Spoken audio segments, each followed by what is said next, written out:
수술을 거칠게 한다든지 봉합살을 너무 두껍거나 흡수되지 않는 봉합살을 쓰고 나중에 다시 그걸 뽑아야 되는 경우가 있겠는데요. 그러한 경우에는 소음순 단면의 모양이 굉장히 톱니바퀴처럼 우들두들하게 되는 경우가 있겠습니다. 수술은 잘 되고 모양도 대칭인데 끝에가 톱니바퀴가 거기 달려있다고 생각하면 정말 낭패겠죠.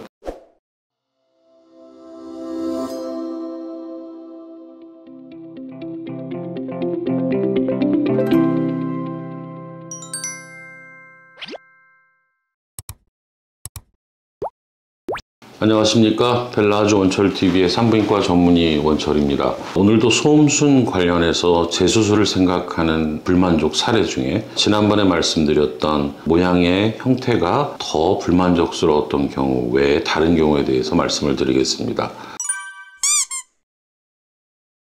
대표적인 것들이 수술 테크닉과 많은 관련이 있겠고 수술 직후의 회복 기간에 관리 잘못인 경우가 있겠습니다. 그중 대표적인 것이 반흔, 흉터가 되겠습니다. 흉터는 잘 나지 않는 것임에도 불구하고 흉터가 생기는 것은 봉합사의 선택이 잘못됐든지 아니면 더 많은 이유로는 봉합하는 방법이 잘못됐다든지 또는 수술 과정에서 수술 후에 환자의 관리에서 물론 병원 측과 환자가 커뮤니케이션이 안 되어 있을 수도 있지만 염증 있는 상태로 상당 기간 지나서 흉이 됐다든지 하는 경우가 되겠습니다. 수술적인 것은 의사 선생이 병원에서 하는 것이고 여러분들이 그걸 교정하거나 바꿀 수 없습니다. 근데 수술을 좀 거칠게 한다든지 봉합살을 너무 두껍거나 흡수되지 않는 봉합살을 쓰고 나중에 다시 그걸 뽑아야 되는 그런 경우가 있겠는데요. 그러한 경우에는 소음순 단면의 모양이 굉장히 톱니바퀴처럼 우들두들하게 되는 경우가 있겠습니다. 수술은 잘 되고 모양도 대칭인데 끝에가 톱니바퀴가 거기 달려있다고 생각하면 정말 낭패겠죠. 요새 환자들의 요구를 보면 대부분은 매끈하지만 한쪽 일부분이 한두 개 그렇게 돼 있어도 그걸로 오히려 수술에 대해서 실망하는 분들도 많고 그것도 교정을 해야 될 부분입니다. 이런 것들은 사실 재수술이라고 하기도 뭐할 정도로 아주 간단하게 국소 마취 후에 레이저를 이용하거나 또는 뭐 수술용 가위를 이용해서 쉽게 교정할 수 있습니다. 그러니까 그러한 부분이 생겼다면은 또 그게 고민이 돼서 환자분이 스트레스를 받고 있다면 쉽게 교정이 가능할 수 있습니다. 그러나 그런 분들을 수술했던 병원은 다른 부분, 제가 지난번에도 얘기를 드렸지만 아래 위에 조화가 안 맞는다든지 다른 부위에 흉이 남아 있을 수 있기 때문에 그런 것들을 같이 할 때는 간단하게 정맥 마취를 동시에 해서 30분이고 1시간 이내에 그걸 교정해내는 것이 필요하다고 생각을 합니다. 수술 직후에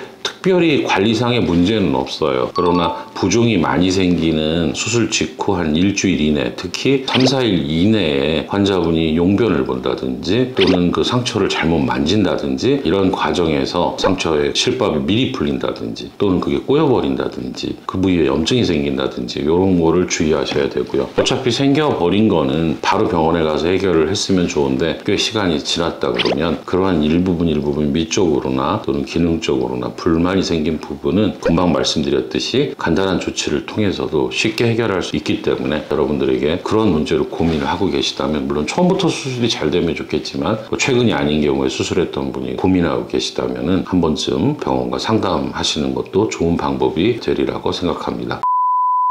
오늘은 소음순 수술 다시 해야 되는 재수술을 고려하는 이유 중에 수술 부위 반응에 대해서 또 보기 싫은 모양의 흉터에 대해서 말씀드렸습니다. 감사합니다.